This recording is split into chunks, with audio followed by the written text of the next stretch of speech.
Beneath the glassy blue surface of the Busan Strait and the wider Luzon-Miyako maritime corridor, a silent military ambush has been fully activated. On open international surveillance feeds, global defense analysts witnessed an unprecedented and terrifying scene. Japan's self-defense forces conducted large-scale live-fire tests of upgraded long-range anti-ship missile systems in forward deployment zones adjacent to the Busan Strait, completing precise strike simulations against deep-sea naval formation targets. For decades, this complex strait network has served as the only strategic deep-water gateway for the Chinese People's Liberation Army Navy to break through the first island chain and enter the open Pacific Ocean. It is the vital lifeline for China's blue water navy to conduct oceanic defense, strategic deterrence, and long-range combat missions. To the casual observer, this may appear to be a routine allied military drill, a standard weapons calibration exercise in the Indo-Pacific theater. However, the tactical coordinates, strike ranges, and deployment geometry of these missile tests reveal a far more lethal reality. Japan has officially locked the door on China's Pacific naval breakout capability. Global maritime traffic continues to flow through these straits. Civilian cargo vessels and passenger ships traverse the waters daily, and no formal war declaration has been issued across the Indo-Pacific. Yet in the invisible domain of modern high-intensity warfare, maritime denial, area suppression, and strategic blockade, a fatal trap has been fully constructed. Every naval vessel, every carrier strike group, every amphibious combat unit that attempts to transit these waters now faces pre-calibrated missile fire solutions, real-time targeting data, and layered interception grids. The era of unrestricted Chinese naval access to the Western Pacific is no longer a given military fact. It has been actively terminated by Japan's latest missile modernization and forward deployment campaign. But the real danger was never the single missile launch or isolated live-fire test. It was the systematic, doctrinal, and permanent militarization of every critical choke point along China's offshore strategic perimeter. For generations, Japan maintained a strictly defensive military posture, constrained by post-WW2 pacifist doctrines that prohibited offensive strike capabilities and overseas military fire missions. Everything changed when Tokyo discarded its decades-long defense-only policy, accelerated the upgrade of domestic long-range strike weapons, and integrated its island-based missile deployment network with U.S. expeditionary combat doctrines.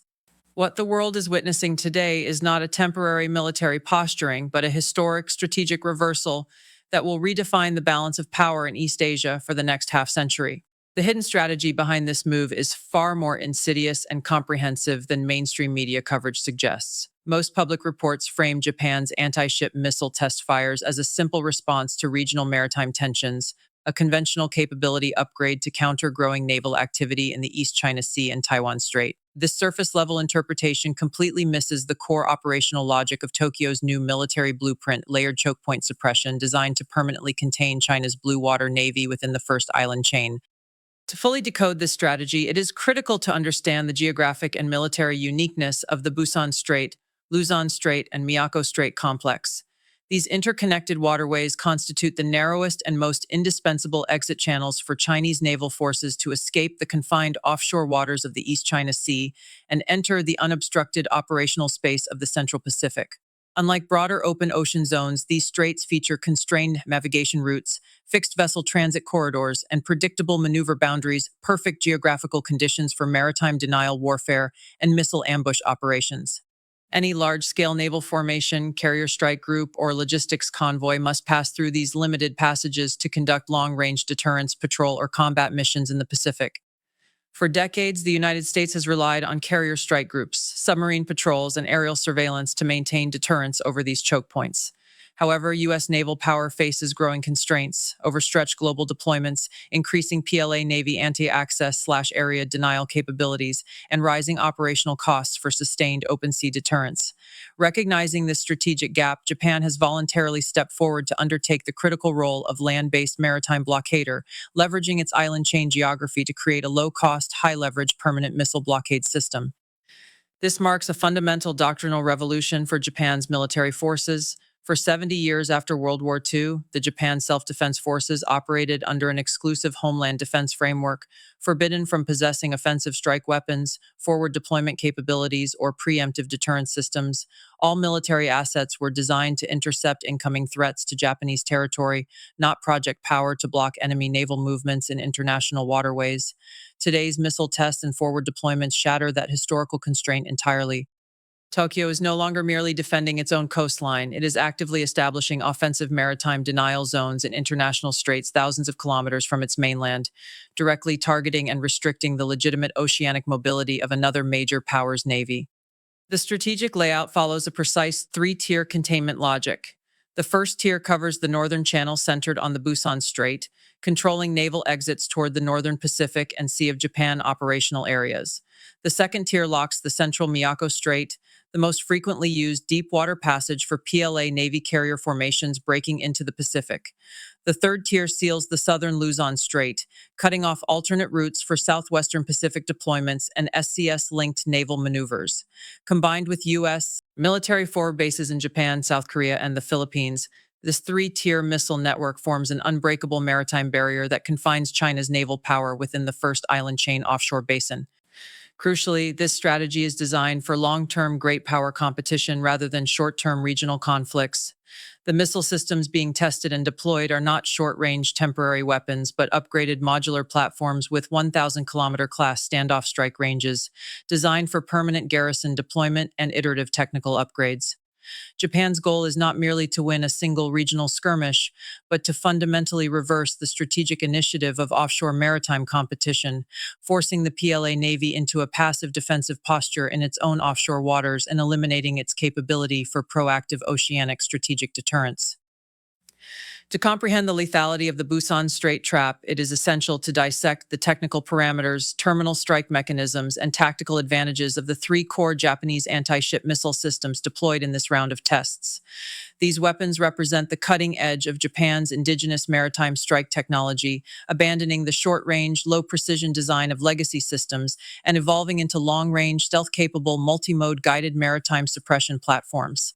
The upgraded Type 12 missile forms the backbone of Japan's new maritime blockade system, delivering a generational leap in combat performance compared to the baseline model.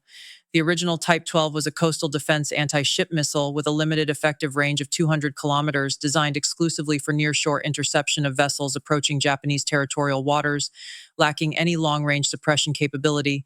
The latest fully upgraded variant extends the maximum operational range to 1,000 kilometers, with iterative upgrade pathways targeting a future 1,200-kilometer maximum strike distance, covering the entire Busan Strait, Miyako Strait, and northern Luzon Strait theater completely. Technically, the upgraded Type 12 adopts a modular aerodynamic layout and redesigned fuel propulsion system, abandoning the conventional subsonic missile trajectory of its predecessor. It incorporates low-altitude terrain/sea skimming flight profiles, maintaining a cruising altitude of less than 15 meters above sea level throughout the mid-flight phase, effectively evading conventional shipborne early warning radar detection. Most critically, the missile is equipped with Japan's newly developed multi-sensor fusion terminal guidance system, combining active phased array radar, infrared thermal imaging, and satellite navigation correction. Unlike traditional single radar guided missiles that are vulnerable to electronic interference and decoy jamming, the Type 12 can independently identify target vessel outlines, filter interference signals, and lock onto high-value combat units such as aircraft carriers and large destroyers in complex electromagnetic environments. In terms of tactical adaptability, the missile supports pre-programmed waypoint maneuvering and terminal serpentine evasion trajectories. After approaching the target fleet, it abandons straight-line strikes and executes irregular high-G maneuvers, greatly increasing the interception difficulty for shipborne air defense missiles and close-in weapon systems. For fleet air defense systems relying on traditional trajectory prediction algorithms, the Type 12's unpredictable terminal flight path creates a near-insurmountable interception challenge. The Type 88 anti-ship missile, which completed its first overseas live-fire test during the 2026 Balikatan exercises in the Philippines, serves as a critical supplementary suppression weapon for the Southern Strait blockade. As a mature coastal defense missile system, the modified overseas deployment variant has optimized its low-altitude penetration performance and anti-jamming capabilities for open-ocean complex electromagnetic environments. Although its 200-kilometer baseline range is shorter than the upgraded Type 12, its compact launch vehicle system enables rapid island hopping deployment. Tactically, the Type 88 undertakes short-range dense saturation strike missions. Deployed on forward island outposts in the Luzon Strait periphery, it forms a close-in killing zone complementary to the long-range Type 12 missiles. The dual system coordination creates a layered strike logic.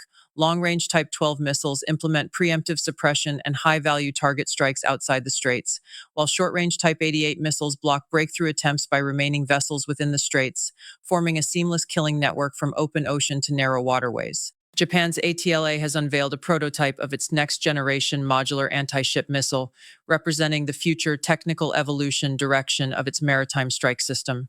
This new missile abandons the fixed design of traditional weapons and adopts a fully modular architecture, supporting rapid replacement of propulsion segments, guidance modules, and warhead types according to battlefield demands. It can switch between long-range subsonic penetration and high-speed terminal strike modes, adapting to different combat scenarios such as large fleet confrontations, single-vessel precision strikes, and coastal defense suppression. The core technical breakthrough lies in its intelligent target screening system. The missile can connect to Japan's National Maritime Surveillance Network, U.S. military satellite data links, and aerial reconnaissance platforms, realizing cross-platform collaborative targeting. It can automatically distinguish between civilian vessels, auxiliary ships, and frontline combat warships in crowded maritime areas, avoiding excessive collateral damage while ensuring precise strikes on military targets.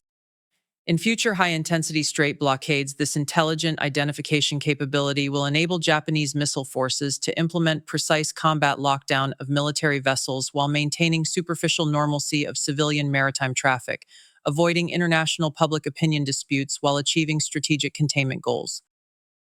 The combined deployment of the three missile systems creates an asymmetric combat advantage. For the PLA Navy, strait transit requires open, fixed routes and predictable maneuver ranges, resulting in passive exposure. Japanese missile forces, by contrast, adopt dispersed island deployment, mobile launch, and covert storage modes with extremely high battlefield survivability. The entire combat system realizes offensive maritime denial without dispatching large naval fleets for frontal confrontation. Japan relies on land-based missile firepower to deprive enemy naval forces of free passage rights in key sea areas, achieving low-cost, high-efficiency strategic containment.